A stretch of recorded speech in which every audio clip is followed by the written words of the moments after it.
South చైనాలోని ఒక చిన్న గ్రామంలో మొదలైన ఓ సాధారణ ఆన్లైన్ రిక్వెస్ట్ అనూహ్యంగా దేశవ్యాప్తంగా వేల మందిని కలిపిన హృదయాన్ని తాకే ఆన్లైన్ సంచలనంగా మారింది.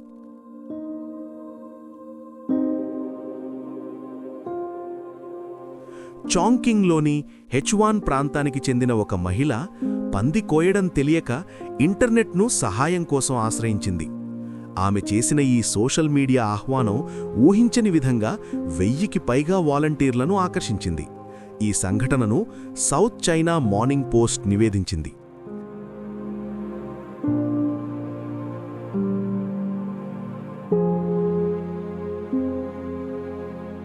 ఈ కథ జనవరి 9న మొదలైంది. హెచ్వాన్ చాంగ్కింగ్కు చెందిన దైదై అనే మహిళ సోషల్ మీడియాలో ఒక చిన్న వీడియోను పోస్ట్ చేసింది. ఆ వీడియోలో ఆమె 2 పందులను పట్టుకోవడానికి సహాయం చేయాలని, అలాగే సాంప్రదాయ ఉడికించిన పంది మాంసం సూప్ విందులో పాల్గొనాలని ప్రజలను ఆహ్వానించింది. తన వృద్ధ తండ్రి ఒంటరిగా ఈ పనిని చేయలేకపోతున్నారని ఆమె చెప్పింది.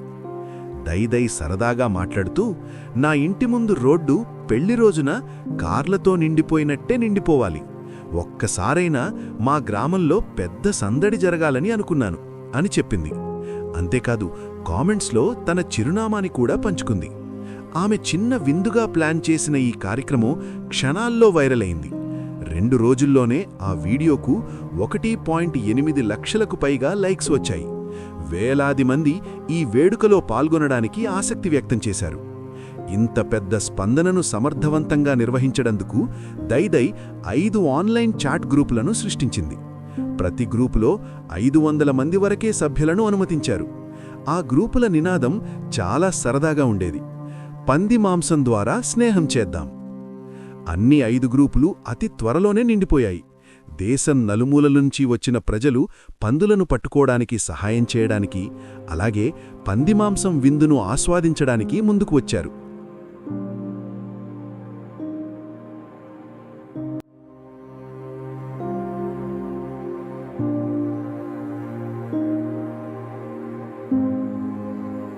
జనవరి 11 సాయంత్రం దైదై తన గ్రామం నుంచే ఈ వేడుకను లైవ్ స్ట్రీమ్ చేసింది. గ్రామం మొత్తం సందర్శకులతో కిటకిటలాడింది. రహదారులు కార్లతో నిండిపోయాయి. వాలంటీర్లు మంటలు వెలిగించడం, కూరగాయలు తరగడం, పాత్రలు కడగడం వంటి పనుల్లో సహాయం చేశారు. అక్కడ డ్రాగన్ డాన్స్, పటాకులు, ఆనందోత్సాహాలతో నిండిన వాతావరణం నెలకొంది. ఈ లైవ్ స్ట్రీమ్ను 1,00,000కు పైగా మంది వీక్షించారు. చాలామంది కామెంట్స్లో మేము అక్కడ ఉంటే ఎంత బాగుండేది అంటూ తమ అభిప్రాయాన్ని వ్యక్తం చేశారు.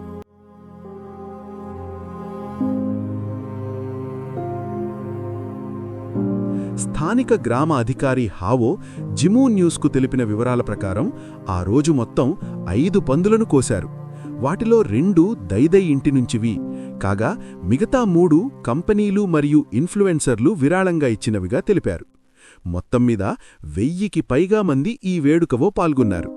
ఇది చైనీస్ న్యూ ఇయర్ సంబరాల కన్నా ఎక్కువ ఉత్సాహంగా మారింది అని అన్నారు. భోజన ఏర్పాట్లు అతిథి గృహం ప్రాంగణంలో సాదాసీదా విందు శైలిలో జరిగాయి.